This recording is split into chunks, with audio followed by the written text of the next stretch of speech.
G'day guys, I'm Jordan and I'm with Mujinki.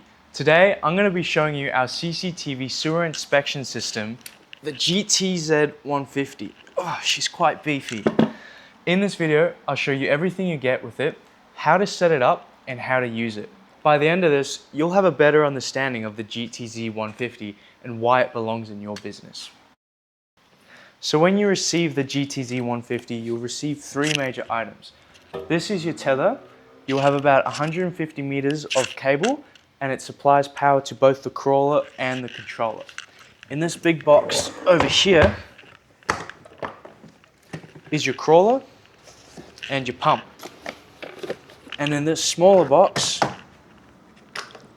you've got your controller. This allows you to control every aspect of your crawler. You'll also get a little instruction pamphlet, but you won't need that because you got this video. And in this little bag, you've got a bunch of stuff. You've got a blue cable, and this black cable connects to your controller. You've got a couple other little goodies to help repair your system. You've got a power supply cable as well. So to set up this system and get it all working, there's a couple of wires we've got to plug in and connect to different parts to get it all working. So the first one we'll do, you grab the black cable, you stick it in to the controller, and then in the other end you come over here and you find the signal 1 port and you stick it in there, and then you just want to tighten off each end. Then we'll grab the blue cable and we'll stick it into signal 2, and then you want to stick it into this side of the tether and then just tighten it off. Then we'll grab the power cord, stick it in over there, and then stick it into an outlet. Before you plug in the power, don't forget to connect your crawler as well. So you grab this end,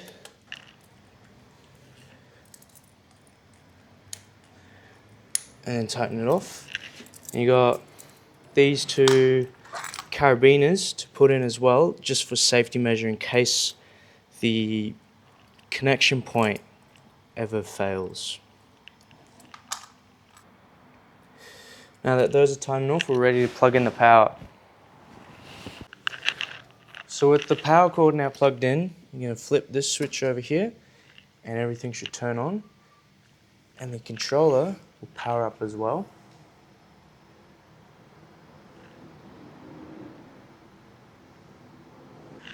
Awesome. So you'll see that we're already getting live video feed from the system. Now before you start moving the crawler around or anything, there's a couple of things you've got to do to make sure that everything's going to head off. This over here is your clutch. What this does is it allows the tether to go out or to auto reel back in. When it's down, it's in auto reel mode. So the crawler cannot move because the tether is constantly pulling back. If you want to move out, you lift it up and put it to the side. Also, if you want, when you're in this mode, you can go to the back and grab the winch, stick it in here, and you can just manually pull in the tether. As you can see, this whole system is really just plug and play, and as soon as everything's ready to go, you can start going, just like that. We'll move forward. This is how you control your direction. Move backward, turn left, turn right. Over here is your camera controls. This allows you to look up and look down. And if you want to look right or left, you rotate the camera and then you can look in either direction. We've also got a big reset button here, so if you put your camera somehow that you don't really understand, press reset, and it'll just go straight back to the original camera position. Here we've got our speed, so you'll notice if I go forward and click this, it actually changes speed. Over here, you've got your camera switch button. When I click this, now you can see me. Hello. We'll go back. So I'm moving back now because I'm going to put it in cruise mode. If I click the cruise button and then push forward, it'll move by itself. To make it stop moving, click cruise again, done. To record video or photo, you can click either the video or photo button. And to control how you're seeing things, you have a far option, which lets you see further objects, and a near option, which lets you see nearer objects. You can change your focus as well. That's increasing your focal length, and this is decreasing your focal length. Here you've got your character button. This basically just allows you to remove the characters in the bottom right of the screen. And here you've got your keyboard. So if I go here, drive a little forward, there's a stool there. I'm going to say stool at Alt 1.42. And that'll come up when you record. That text right there will actually come up in the recorded footage. You can get rid of it again. And now, let's say you've recorded footage and you want to figure out how to find your footage. Click menu. You can either find your footage, find your photos, or go to systems. So to select any of these menus, you click on the photo option, you'll actually see it says OK/photo. So let's go to system settings right here and just open that up. We've got language, we've got date and time, we've got date format. We can also change the resolution if we really wanted to. We have video settings. I would leave it on auto. Leave it at 30 minutes. That's the maximum length of time you can record.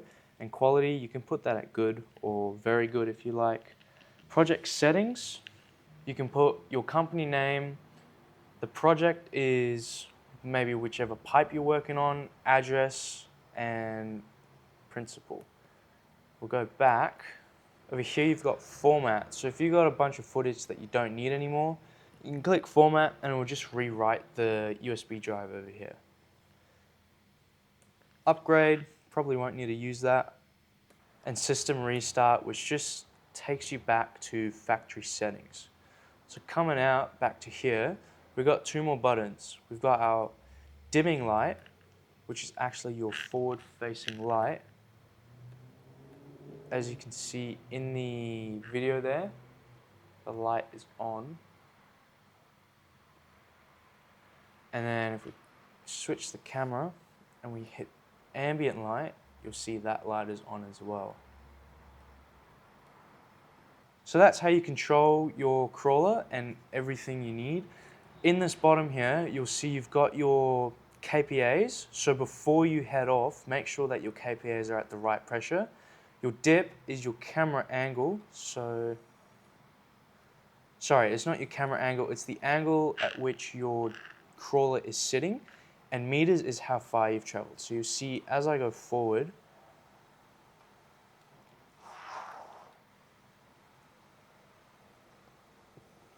that number will actually increase. Now it's important to note that that distance is based off of how much cable has been pulled out of the tether, not how far the drone has actually traveled. So if you pull out 100 meters of cable before you send the drone in, that drone's not going to measure anything at all. So let's say you've reeled out your crawler 100 meters and you don't want to use the winch to pull it back. You'll put the clutch switch down like I showed you earlier, and then you'll come here and you'll turn that up. And you'll hear it's working now and it's pulling back the crawler.